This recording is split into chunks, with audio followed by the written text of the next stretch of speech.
कि कितनी तकलीफें, कितनी मुसीबतें उनको हैं।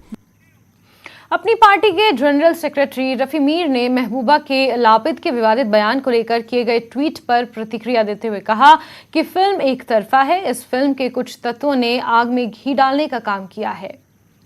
फैक्चुअली ये है कि फिल्म बनाने वाले को तो कमर्शियल एक्ट में उसको फ़ायदा हुआ होगा, जिस वजह से उसने फिल्म बनाई, इट सोल्ड, उनको उसका पैसा मिला, सारा कुछ वसूल हुआ। लेकिन सवाल ये पैदा होता है, इसके एक बड़ा नाजुक इशू है, कश्मीर और यहाँ की हालत बहुत ही नाजुक इशू है, और कई ऐसा एक्ट करने से जिसमें और वेज बढ़ जाए और लग जाए।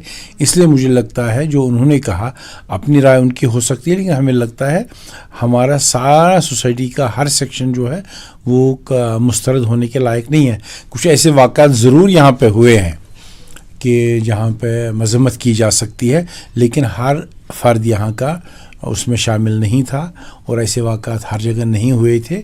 एक सिचुएशन बनाई गई और फिल्म ने प्रॉबली एक वन साइडेड पिक्चर आई है इसमें, इसलिए जो उन्होंने कहा तो मुझे लगता है यही मद्देनज़र रखते हुए कहा होगा। दो वो अपना रिप्रेजेंटेटिव खुद है और उन्हें किस वजह से कहा, लेकिन ये मेरा विरोध प्रदर्शन कर रहे कश्मीरी पंडित पीएम पैकेज के कर्मचारियों ने केंद्र सरकार से आरटीआई के जवाब पर ध्यान देने की मांग की है। आरटीआई में सरकार ने स्वीकार किया है कि अनुच्छेद 370 को खत्म करने के बाद घाटी में अल्पसंख्यकों पर हमले बढ़ गए हैं। केंद्रीय गृह मंत्रालय ने स्वीकार किया है कि कश्मीरी पंडितों, सिखों और गैर स्थानीय लोगों सहित अल्पसंख्यकों की हत्या में पिछले 3 वर्षों के दौरान उछाल देखा गया है। कश्मीरी पंडित पीएम पैकेज के कर्मचारियों ने प्रधानमंत्री और केंद्रीय गृह मंत्री से आरटीआई के जवाब पर ध्यान देने और उनकी मांगों को पूरा करने की मांग की है। एक आरटीआई के मुताबिक जो होम मिनिस्ट्री को फाइल किया गया था, उसमें होम मिनिस्ट्री, जो यूनियन होम मिनिस्ट्री ने एक्सेप्ट किया है कि 2019 में जब धारा 370 को हटा दिया गया था, उसके बाद कश्मीर वैली में माइनॉरिटीज पे जो किलिंग्स का सिलसिला है या माइनॉरिटीज की किलिंग का सिलसिला है वो बढ़ा है। और उसके चलते अगर डाटा के हिसाब से देखें तो 118 लोगों की हत्याएं हुई हैं, जिसमें 21 कश्मीरी हिंदू हैं, सिख्स हैं और बहुत सारे जो माइनॉरिटीज हैं उन पे भी हमले हुए हैं। ये आरटीआई का आज आया है जो फ्रेश आया। अब यहाँ पे जो कश्मीरी पंडित एम्प्लॉयज हैं वो भी यही कह रहे हैं कि उनके खिलाफ वहां पे टारगेट किलिंग का सिलसिला बढ़ा है, वो ट्रेंड बढ़ा है। जो आरटीआई ने आज दिखाया है वही चीज वहां पे दिख रही है, क्योंकि अगर 118 लोगों की हत्याएं हुई हैं, उसमें 21 माइनॉरिटीज के, जिसमें 5 कश्मीरी पंडित हैं जिनको मारा गया है।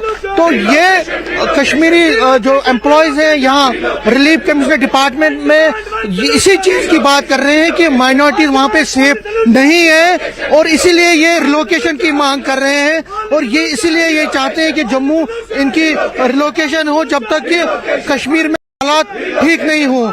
ये आरटीआई का जो आज रिप्लाई आया है, जो होम मिनिस्ट्री ने उनको रिप्लाई दिया है, तो हम इस पर बात करेंगे। यहाँ के जो माइनॉरिटी जो एम्प्लॉयज यहाँ पे प्रोटेस्ट कर रहे हैं, आप अपना नाम बताएं पहले। मेरा नाम रंजन है सर। रंजन, जो आरटीआई का आज रिप्लाई आया है उसमें होम मिनिस्ट्री ने माना है कि जो माइनॉरिटीज हैं कश्मीर वैली में उन पे हमले ज्यादा हुए हैं। 118 लोगों की हत्याएं हुई, उसमें 21 माइनॉरिटीज के हैं, 5 कश्मीरी पंडित हैं।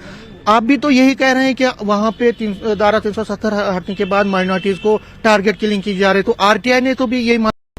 देखिए, हमने 2019 के बाद ही जो ये 370 हटने के बाद ही हालात तो ठीक हुए, लेकिन माइनॉरिटीज का वहां पे जो डायरेक्ट थ्रेट लेटर्स उनको आनी शुरू हो गई। ये 2021 में जब सबसे पहले हमारे पीएम पैकेज के एम्प्लॉय दीपक चंद मेहरा को निशाना बनाया गया, सुपिंदर कौर को, और नाम पूछ के उसके बाद ये लगातार ये हत्याओं का सिलसिला चलता गया। राहुल भट्ट जी, रजनी बालाजी, हम भी तो यही बता रहे हैं सरकार को कि वहां पे जो माइनॉरिटीज है, खासकर जो एम्प्लॉयज है, उनको जब आप वर्किंग प्लेस पे निशाना बनाओगे तो जाहिर सी बात है उनके अंदर डर का माहौल है, फियर साइकोसिस है, और वहां पे